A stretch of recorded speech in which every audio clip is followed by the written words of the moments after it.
singers, welcome back to the weekly warm-up. I'm Laura. We're talking about breath some more today. So one of the first videos I ever recorded was called the squeeze out, and it was a great exercise that helps you to feel the air almost drop right into your body. It feels effortless, it feels released, and I think this is really a wonderful way to feel belly breath. For so many of you, I know that belly breath has been a really great alternative to that kind of shallow breathing. But today I want to follow up on that video because unfortunately for some of us, when we start to feel that drop and release as the air comes in, we also might allow our skeletons to collapse. And unfortunately, the result of that can be shallow breath, which is the thing we were trying to avoid in the first place.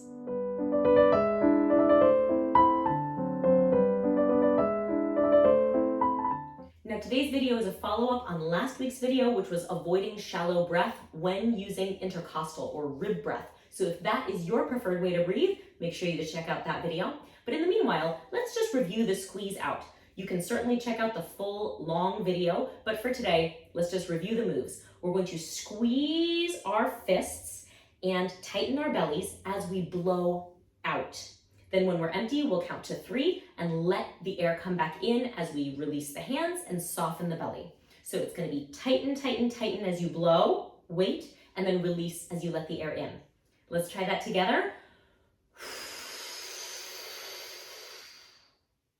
2, 3, let it in, release. Feel that lovely drop? Great. So that is a wonderful, wonderful thing. However, what I often see is that when we release, instead of just softening in the muscles of the belly, we also can collapse here.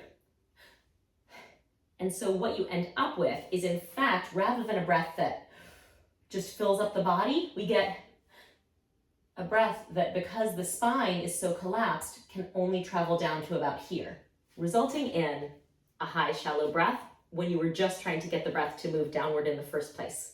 So what I want to recommend for you today is that instead of putting the fists out here in front, I'm going to ask you to put your fingers, like number 4s, at the back of the neck so that your pinkies are right under the base of your skull. You'll be able to feel that there.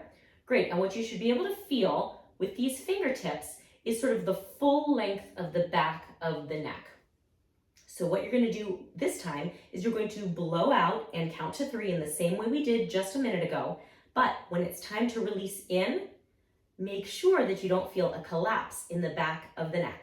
Ready? Blow out. Still tighten the belly. And count 1, 2, 3. Release and stay elongated. Does that feel a little different? Try again. Blow out. Tight, tight, tight, tight, tight. 1, 2, 3, release. So the drop is really here in the front. You may feel it all the way down into the pelvic floor. If you do, that is just terrific. You also probably will feel some spring in the ribs because, although we talk about this as though there's belly breathing and rib breathing and back breathing, probably all of them are happening all the time. The reason that I like to sort of variegate how I talk about it is that we tend to feel them differently based on the shape of our very different bodies. So what I can tell you is belly breath is great, rib breath is great, back breath is great. Collapsed breath in the neck is pretty much not great for anybody. I haven't met anyone who really benefits from allowing the back of the neck to collapse and kind of trapping the breath up high in the chest. So this is kind of a positive alternative for you belly breathers. Instead of saying, don't let the breath be shallow, don't make a shallow breath, instead you can think, keep your neck long as you allow the breath to drop in, and you'll feel that beautiful opening and drop right down. Let me know if this works for you. For me, this was a big, big change in the way that belly breath felt, and I know that for a lot of my students, this really helps them to kind of make that a much more useful way of breathing. I hope that this was helpful for you. If it was, please like the video, subscribe to the channel. I'll be back next Thursday and every Thursday with more clear, fun voice education. Thanks for practicing.